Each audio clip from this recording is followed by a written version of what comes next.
I welcome you all in this class.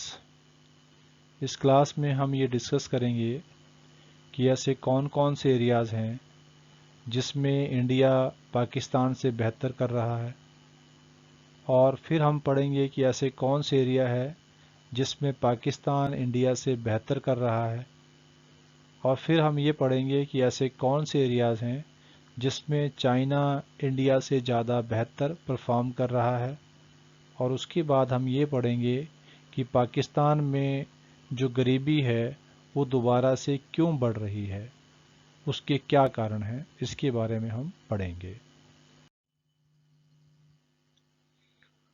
So let us discuss about the areas where India is performing better than Pakistan. ऐसे कौन से क्षेत्र हैं जिसमें भारत की परफॉर्मेंस पाकिस्तान से ज़्यादा बेहतर है। So let us discuss about this. सबसे पहला है स्किल्ड मैन पावर। तो स्किल्ड मैन पावर का मतलब है कि जहाँ पर मैन पावर ट्रेंड हो, एजुकेटेड हो, स्किल्ड हो, एफिशिएंट हो, प्रोडक्टिव हो, उस मामले में इंडिया की स्थिति पाकिस्तान से ज़्यादा बेहतर है। Number 2 is research and development institutions. India में जो रिसर्च एंड डेवलपमेंट इंस्टीट्यूशंस हैं वो पाकिस्तान के मुकाबले ज़्यादा हैं। मतलब हम रिसर्च एंड डेवलपमेंट के एरिया में भी पाकिस्तान से बेटर पोजीशन में हैं। Next point is software development. तो इंडिया आज पूरे ग्लोबल मार्केट में सॉफ्टवेयर डेवलपमेंट के मामले में अग्रणी देशों में आता है, और सॉफ्टवेयर को एक्सपोर्ट करके इंडिया में काफ़ी सारी इनकम अर्न भी की जाती है। लेकिन अगर हम पाकिस्तान की बात करें तो वो इस क्षेत्र में इंडिया से काफ़ी पीछे है। Next point is human capital formation. मतलब कि जो stock of skilled and expert people है वो हमारे इंडिया में बढ़ा है एज़ कम्पेयर टू पाकिस्तान। हमारे देश में जो ह्यूमन कैपिटल फॉर्मेशन है वो ज़्यादा है as compare to Pakistan. Next point is India में साइंस एंड टेक्नोलॉजी का जो परफॉर्मेंस है वो पाकिस्तान से ज़्यादा बेहतर है। हमारे साइंटिस्ट चाहे वो डिफेंस के एरिया में हो, टेक्नोलॉजी में हो, स्पेस रिसर्च में हो, या इलेक्ट्रॉनिक्स में हो, या जेनेटिक्स में हो, टेलीकम्युनिकेशन में हो, इन सभी एरियाज़ में इंडियन साइंटिस्ट जो है पाकिस्तान से ज़्यादा बेहतर परफॉर्म कर रहे हैं। और अगला पॉइंट है एजुकेशन। इंडिया में अगर हम एजुकेशन की बात करें और पाकिस्तान के साथ एजुकेशन को कंपेयर करें तो इंडिया एक बेहतर स्थिति में है। अगर हम नंबर ऑफ़ पीएचडीज़ की बात करें in the field of science and technology, तो पूरे पाकिस्तान में सारे के सारे जो पीएचडी हैं in the area of science and technology वो लगभग 5000 है, जबकि भारत में हर साल मोर देन 5000 पीएचडीज़ हर साल in the area of science and technology produce किए जाते हैं। मतलब इतने लोग डॉक्टरेट की डिग्री जो है वो प्राप्त करते हैं हर साल, जितना कुल पाकिस्तान में टोटल स्टॉक है इनका। तो इस मामले में भी इंडिया एक बेहतर पोजीशन में है एज़ कम्पेयर टू पाकिस्तान। और इसके अलावा एजुकेशन में जैसे चाहे अडल्ट लिटरेसी रेट है या फीमेल लिटरेसी रेट है या gross enrolment ratio at all levels हैं। All levels means primary level, secondary level, senior secondary level, higher education, whatever it is. India में जो ग्रॉस इनरोलमेंट रेशो है और वो सभी एरियाज़ में ज़्यादा बेहतर स्थिति में है। एंड एजुकेशन इंडेक्स वो भी इंडिया में पाकिस्तान से ज़्यादा बेहतर सिचुएशन में है। इसके अलावा इंडिया में जो पॉपुलेशन ग्रोथ रेट है उस पर जो कंट्रोल किया गया है इंडिया के द्वारा वो भी पाकिस्तान से बेहतर स्थिति में है।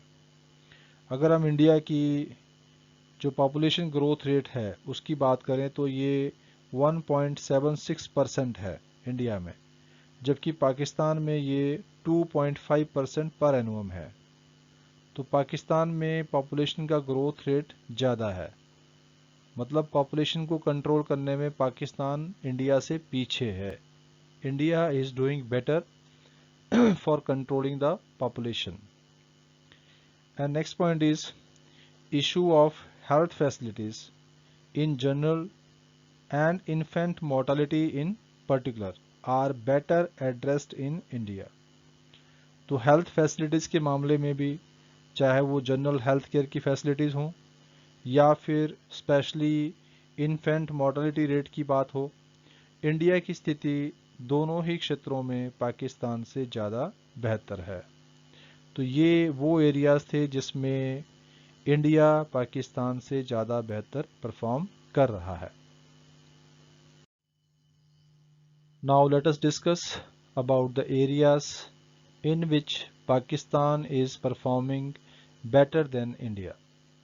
ऐसे कौन से क्षेत्र हैं जिसमें पाकिस्तान भारत से ज़्यादा बेहतर स्थिति में है? Let us discuss about it. पहला पॉइंट है migration of workforce from agriculture sector to industrial sector. कि इंडिया में जो माइग्रेशन हो रही है एग्रीकल्चर सेक्टर से इंडस्ट्रियल सेक्टर में, वो पाकिस्तान में ज़्यादा हो रही है एज़ कम्पेयर टू इंडिया। तो इस मामले में पाकिस्तान इंडिया से बेहतर स्थिति में है। दूसरा पॉइंट है migration of people from rural area to urban area. तो ग्रामीण क्षेत्रों से शहरी क्षेत्रों में जो माइग्रेशन हुआ है वो भी पाकिस्तान में इंडिया से ज़्यादा हुआ है। मतलब एक तरह से हम कह सकते हैं कि अर्बनाइजेशन जो है वो पाकिस्तान में इंडिया से ज़्यादा हुआ है। दूसरा पॉइंट है external trade has expanded much faster in Pakistan than India. तो पाकिस्तान का जो फॉरेन ट्रेड है, जो एक्सटर्नल ट्रेड है, वो ज़्यादा स्पीड पकड़ चुका है एज़ कम्पेयर टू इंडिया। जैसे अगर हम इंडिया के फॉरेन ट्रेड की बात करें तो ये इंडिया के जीडीपी का सिर्फ 10% है, ओनली 10%। लेकिन पाकिस्तान में उसके जीडीपी का ये 20% है। तो इस तरह से हम कह सकते हैं कि इंडिया के मुकाबले पाकिस्तान फॉरेन ट्रेड के मामले में ज़्यादा बेहतर है। और ना केवल इंडिया से, बल्कि पाकिस्तान जो है पूरी साउथ एशियन कंट्रीज़ में एक बेटर पोजीशन में है। मतलब बहुत सारे देशों से वो अच्छा कर रहा है एक्सटर्नल ट्रेड के मामले में। नेक्स्ट पॉइंट है कि भले ही पाकिस्तान में जो रेट ऑफ इन्वेस्टमेंट है वो कम हो एज़ कम्पेयर टू इंडिया, लेकिन जो एफिशिएंसी ऑफ इन्वेस्टमेंट है, वो पाकिस्तान में ज़्यादा बेटर है। एफिशिएंसी ऑफ इन्वेस्टमेंट का मतलब है in terms of output per unit of capital. मतलब जो प्रोडक्टिविटी है एक तरह से इन्वेस्टमेंट की, वो पाकिस्तान में ज़्यादा बेहतर स्थिति में है Pakistan.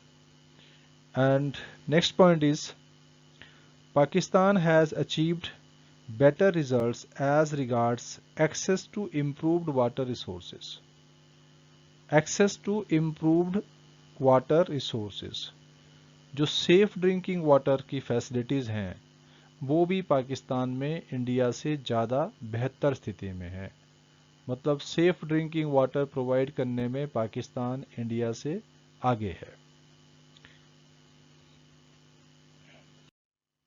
Now let us discuss about the areas in which China is performing better than India। जैसा आप जानते हैं चाइना में इकोनॉमिक रिफॉर्म स्टार्ट हुए थे 1978 में, जबकि इंडिया में इकोनॉमिक रिफॉर्म स्टार्ट हुए 1991 में। अल्टीमेटली चाइना ने सही समय पर इकोनॉमिक रिफॉर्म्स अडॉप्ट किए और उसका फ़ायदा पूरी ग्लोबल मार्केट से चाइना ने उठाया। चाइना ने अपने एक्सपोर्ट्स को बढ़ाया, चाइना ने अपने पॉवर्टी एलिवेशन प्रोग्राम्स को बहुत सक्सेसफुली इम्प्लीमेंट किया, जबकि इंडिया अभी इन चीज़ों के बारे में सोचता ही रहा। जब इंडिया में 1991 में इकोनॉमिक रिफॉर्म्स को स्टार्ट किया गया तो इंडिया का जो मेन फोकस था वो था ग्रोथ ऑफ जीडीपी, ना कि एलिवेशन ऑफ पॉवर्टी।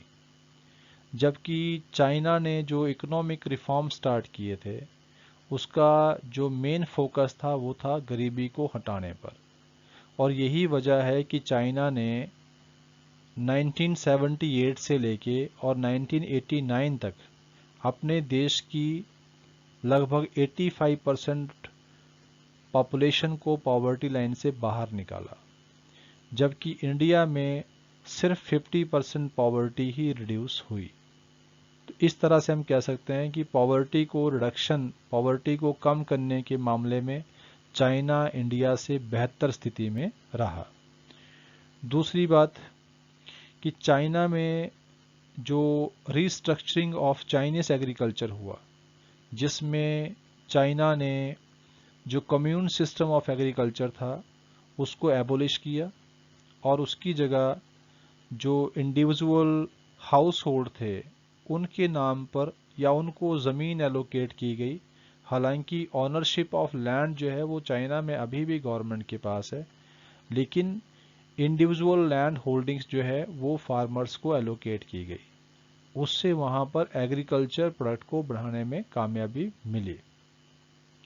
दूसरी तरफ इंडिया में जो लैंड रिफॉर्म्स लाए गए, चाहे वो टेक्निकल रिफॉर्म्स थे, चाहे इंस्टीट्यूशनल रिफॉर्म थे, चाहे जनरल रिफॉर्म्स थे, वो रिफॉर्म्स तो बहुत अच्छे थे, लेकिन उनका इम्प्लीमेंटेशन सही तरीके से ना हो पाने की वजह से इस सेक्टर में भी चाइना हमसे बेहतर स्थिति में है।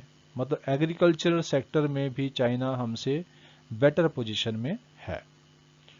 और एक और जो पॉइंट है वो ये है कि चाइना की जो इकोनॉमी है उसका ग्लोबल एक्सपोजर इंडिया से ज़्यादा अच्छा है, क्योंकि चाइना ने अपने देश में 100% इक्विटी इन्वेस्टमेंट की परमिशन दे रखी है और हमारे से पहले दे रखी है। हमने काफ़ी बाद में इसको शुरू किया। इसके अलावा चाइना ने जितने भी फॉरेन इन्वेस्टर्स थे उनको ये फ्री हैंड दिया कि वो किसी भी वर्कर को हायर एंड फायर अपनी इच्छा के कर सकते हैं, किसी को भी नौकरी पे रख सकते हैं और किसी को कभी भी नौकरी से निकाल सकते हैं। तो ये भी एक तरह का फ्री हैंड दिया गया फॉरेन इन्वेस्टर्स को। और इसके साथ ही चाइना ने अपने देश में स्पेशल इकोनॉमिक जोन्स को डेवलप किया और वहाँ पर इन्वेस्टमेंट करने के लिए फॉरेन इन्वेस्टर्स को जितनी भी बेसिक एमिनिटीज़ थी, फैसिलिटीज़ थी, उनको प्रोवाइड किया गया। इसके अलावा चाइना जो है उसने एफडीआई को हमसे पहले जो है वो इनकरेज करना शुरू किया। तो चाइना में जो एफडीआई का फ्लो है, इनफ्लो है, वो भी बहुत अच्छी क्वांटिटी में है या उसकी मात्रा भी इंडिया से बहुत अच्छी है। तो इस तरह से हम कह सकते हैं कि इंडिया जो है वो इकोनॉमिक रिफॉर्म्स काफ़ी लेट लेकर आया। इंडिया ने जो इकोनॉमिक डेवलपमेंट प्रोग्राम्स थे एक तरह से न्यू पॉलिसी के तहत, उसको काफ़ी लेट उसने शुरू किया। सो इन सब चीज़ों की वजह से जो इंडिया है वो चाइना से काफ़ी पीछे रह चुका है। आज अगर हम चाइना और इंडिया को कंपेयर करें तो चाइना जो है वो ग्लोबल मार्केट में एक लीडर है। आज चाइना की इकोनॉमी जो है पूरे वर्ल्ड में नंबर 2 की इकोनॉमी मानी जाती है। चाइना वर्ल्ड ट्रेड के अंदर चाइना का लार्जेस्ट शेयर होता है। 2010 में चाइना जो है पूरे वर्ल्ड में सबसे बड़ा एक्सपोर्टर बना था।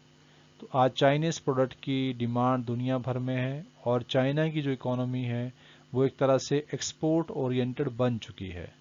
सो China is leading in the global market, जबकि इंडिया चाइना से बहुत पीछे है।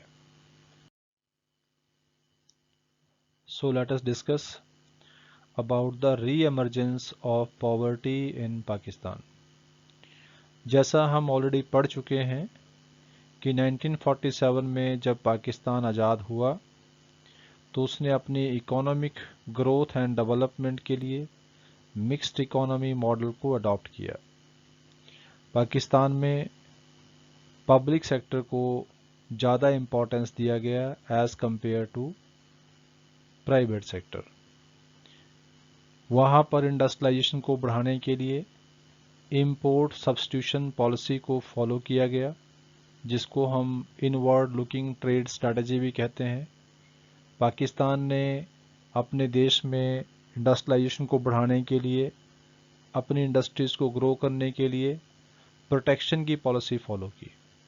यानी कि अपने देश की इंडस्ट्रीज़ को फॉरेन कंपटीशन से बचाने के लिए पाकिस्तान ने हैवी इंपोर्ट ड्यूटीज़ लगाई और क्वांटिटिव रिस्ट्रिक्शंस भी लगाए ताकि उसकी अपनी इंडस्ट्रीज़ ग्रो कर सके, और उससे इंडस्ट्रियलाइजेशन में ग्रोथ हुई, प्रोग्रेस हुई, और काफ़ी ज़्यादा इंडस्ट्रियलाइजेशन भी पाकिस्तान में हुआ।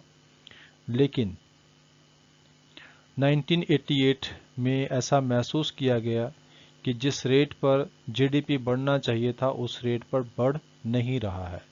तो पाकिस्तान ने अपने देश में 1988 में इकोनॉमिक रिफॉर्म्स को स्टार्ट किया, जो कि इंडिया में बाद में लाए गए 1991 में, जिसको इंडिया में ने भी इम्प्लीमेंट किया, उसको पाकिस्तान ने 1988 में ही इनिशिएट कर दिया था।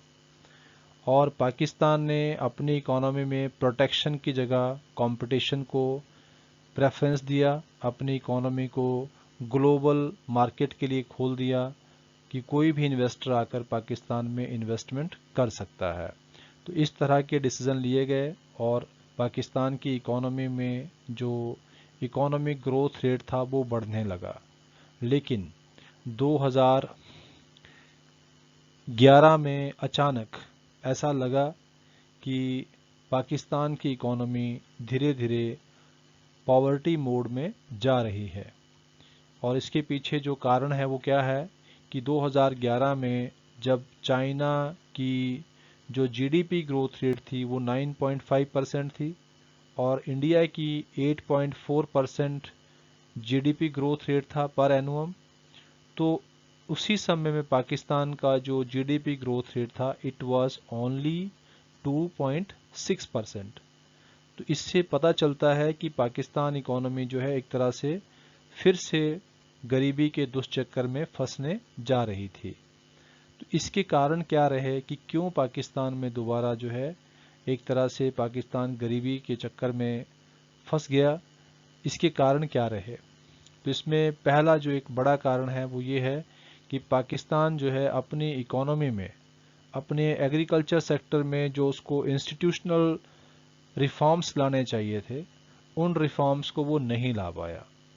जिस तरह के इंस्टीट्यूशनल रिफॉर्म्स या टेक्निकल रिफॉर्म्स इंडिया में किए गए हैं, उस तरह के रिफॉर्म्स पाकिस्तान नहीं ला पाया। खास करके इंस्टीट्यूशनल रिफॉर्म्स को उस तरीके से लागू नहीं किया जा सका।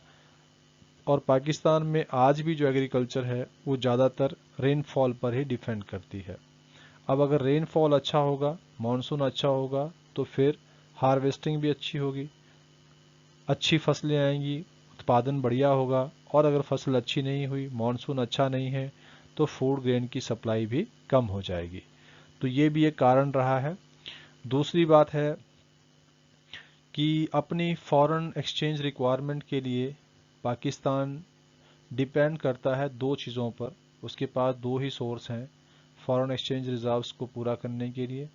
पहला है dependence on export of agriculture product, कि एग्रीकल्चर प्रोडक्ट को पाकिस्तान ज़्यादा एक्सपोर्ट करता है, उससे एक्सपोर्ट से मिलने वाला जो पैसा है उससे उसकी फॉरेन एक्सचेंज रिक्वायरमेंट पूरी होती है। और दूसरा है रेमिटेंसेस फ्रॉम अब्रॉड, जो पाकिस्तानी नागरिक विदेशों में बसे हुए हैं उनकी तरफ से जो फॉरेन एक्सचेंज रिजर्व्स पाकिस्तान में आते हैं, ये दो ही मेन सोर्स हैं for the requirement of foreign exchange reserves को पूरा करने के लिए। बस दो ही सोर्स हैं पाकिस्तान के पास, और दोनों ही सोर्सेज वॉलेटाइल हैं। दोनों ही सोर्सेज में कभी भी कमी आ सकती है। एग्रीकल्चर प्रोडक्ट का प्रोडक्शन या एक्सपोर्ट कभी भी कम हो सकता है। सिमिलरली जो फॉरेन रेमिटेंसेस आते हैं वो भी किसी भी पॉइंट ऑफ टाइम पे कम हो सकते हैं। तो उसमें जैसे ही कमी आती है उससे डायरेक्टली पाकिस्तान की इकोनॉमी पर इसका डायरेक्ट असर देखने को मिलता है। और इसके अलावा एक और फैक्टर जो है जो सबसे इम्पॉर्टेंट है वो ये है कि पाकिस्तान में पॉलिटिकल स्टेबिलिटी की बहुत कमी रही है। वहाँ पर बार बार गवर्नमेंट स्टेप डाउन होती रही है, मिलिट्री का वहाँ पर बार बार इंटरफेरेंस होता रहा है, और ऐसी स्थिति में पाकिस्तान को अपने जीडीपी का एक बड़ा हिस्सा अपने देश में लॉ एंड ऑर्डर को मेंटेन करने में ही खर्च करना पड़ता है। तो ये भी एक समस्या है पाकिस्तान की। और इसके अलावा क्योंकि पाकिस्तान जो है वो बहुत ज़्यादा फंड्स एलोकेट करता है अपने आप के डिफेंस सिस्टम को स्ट्रॉन्ग करने के लिए। पाकिस्तान चाहता है कि उसका डिफेंस सिस्टम स्ट्रॉन्ग हो, इसलिए वो डिफेंस गुड्स पर बहुत ज़्यादा खर्चा करता है, और ये खर्चा इतना ज़्यादा होता है कि डेवलपमेंट एक्सपेंडिचर जो है उसमें भारी कमी पाकिस्तान को करनी पड़ती है। तो इस तरह से हम कह सकते हैं कि पाकिस्तान की जो स्ट्रैटेजीज रही, जिसमें कि जहाँ पर उसको एग्रीकल्चर सेक्टर में इंस्टीट्यूशनल रिफॉर्म लाने चाहिए थे वो नहीं लाए गए, और इसके अलावा फॉरेन एक्सचेंज रिजर्व्स के लिए जो उसका डिपेंडेंस है वो सिर्फ फॉरेन रेमिटेंसेस और जो एक्सपोर्ट ऑफ रॉ मटेरियल है उस पर डिपेंड करता है। तो ये दोनों वॉलेटाइल हैं, इसकी वजह से भी उसकी फॉरेन एक्सचेंज रिक्वायरमेंट पूरी नहीं होती है, जिसकी वजह से इकोनॉमी पर बहुत बुरा असर पड़ता है। पॉलिटिकल इंस्टेबिलिटी है तो उसका भी खामियाजा देश में भुगतना पड़ता है। ऐसी स्थिति में जो है जो इन्वेस्टर होते हैं, चाहे वो लोकल इन्वेस्टर हैं चाहे वो फॉरेन इन्वेस्टर हैं, उनका कॉन्फिडेंस इकोनॉमी में नहीं बनता है। इसके अलावा जो पब्लिक एक्सपेंडिचर है, चाहे वो लॉ एंड ऑर्डर पे है या डिफेंस पे है, वो भी पाकिस्तान में बहुत ज़्यादा है। और एक और जो सबसे बड़ी प्रॉब्लम है वो ये है कि पाकिस्तान जो है वो एक तरह से वॉर ऑफ टेरर में फंस चुका है। उसके यहाँ पर बहुत तरह के टेररिस्ट ग्रुप जो है वो पनप रहे हैं, और उनके पनपने से जो एक वर्ल्ड कम्युनिटी है उसमें ये मैसेज गया है कि Pakistan is just like a terror country. क्योंकि ऐसी स्थिति में कोई भी ग्लोबल इन्वेस्टर या फॉरेन इन्वेस्टर आकर पाकिस्तान में इन्वेस्टमेंट नहीं करना चाहता, और जो पाकिस्तान में अपने जो उसके डोमेस्टिक इन्वेस्टर्स हैं वो भी पाकिस्तान छोड़कर विदेशों में जाकर अपना पैसा लगा रहे हैं। तो इस तरह से ये स्थितियां थी जिसकी वजह से हम कह सकते हैं कि पाकिस्तान में एक बार फिर से गरीबी जो है वो पैदा हो रही है। So dear students, if you find this content meaningful and helpful to you, then please share it to others so that they can be also benefited from this. Thank you.